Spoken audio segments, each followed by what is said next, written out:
जब संकल्प पूर्वक उपासना की दृष्टि से गौ सेवा से कोई जुड़ता है,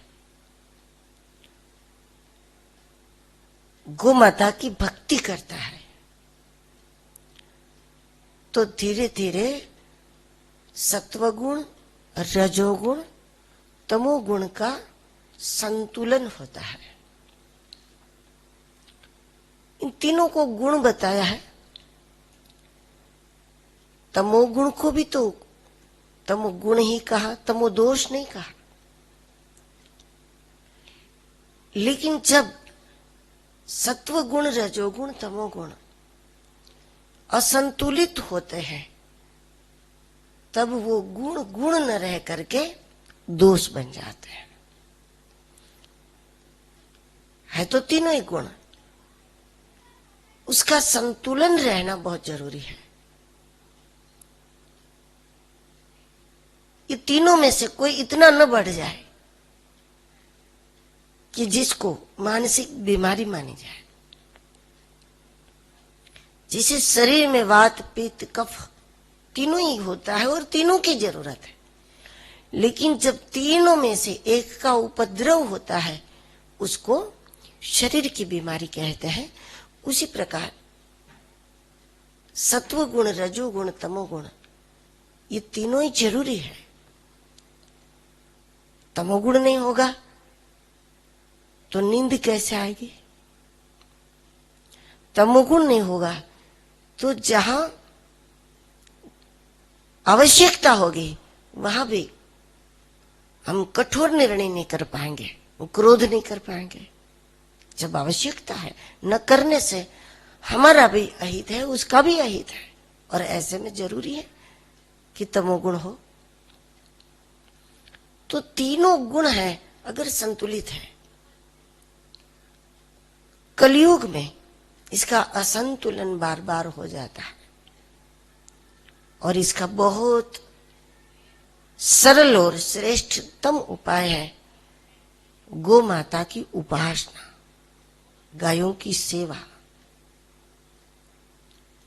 गायों की भक्ति भाव से सेवा। और ये तीनों गुणों का संतुलन करती हैं।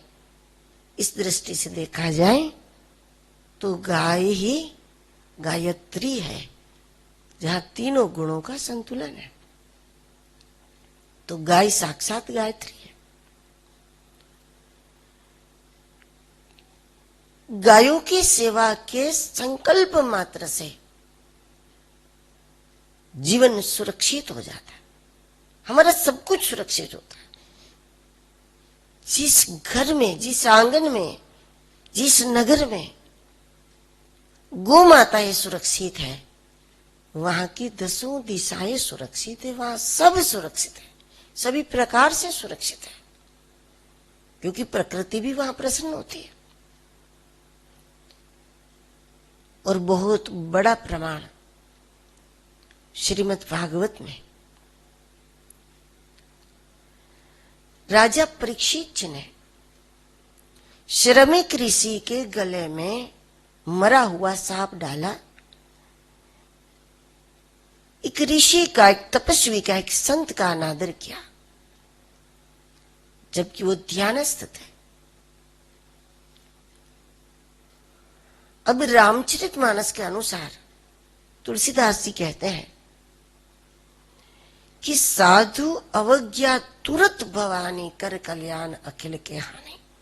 जब कोई संतों का अपराध करे तो त्वरित उसका परिणाम आता है, उसको सजा होती है। वैसे देखा जाए तो राजा परीक्षित को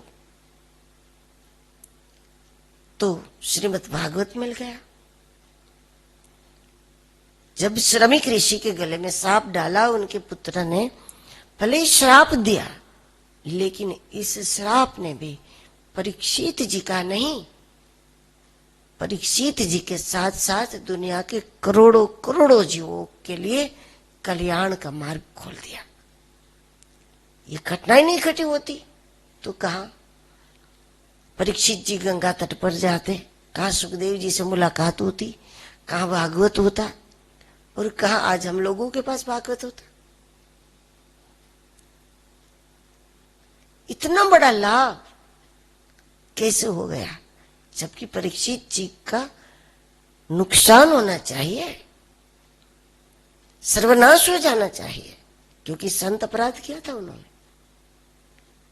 लेकिन श्राप भी परीक्षित का अकल्याण नहीं कर सका। इसके मूल में क्या है? इसके मूल में गौ माता है, इसके मूल में गोवंश की सेवा है।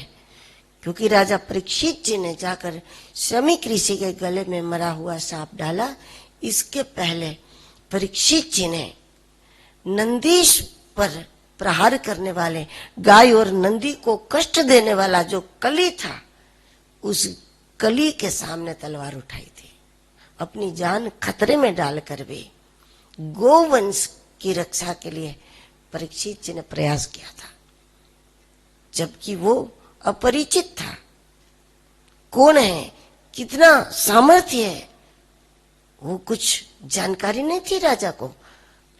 लेकिन अगर वो गोवंश का अपराध करता है तो वो कोई भी क्यों ना हो, परीक्षित जी ने स्वयं उसके सामने तलवार उठा ली थी। तो गोवंश की रक्षा के लिए परीक्षित जी ने जो प्रयास किया, इसका उन्हें जो पुण्य हुआ, इस पुण्य प्रताप से राजा परीक्षित जी को आगे चलकर जो श्राप लगा, श्राप ने भी परीक्षित जी को मृत्यु नहीं बल्कि अमृतमय जीवन प्रदान कर दिया। इसलिए गौ सेवा का परिणाम जो है, गौ सेवा का जो फल है, उसके लिए कोई शब्द ही नहीं हो सकते।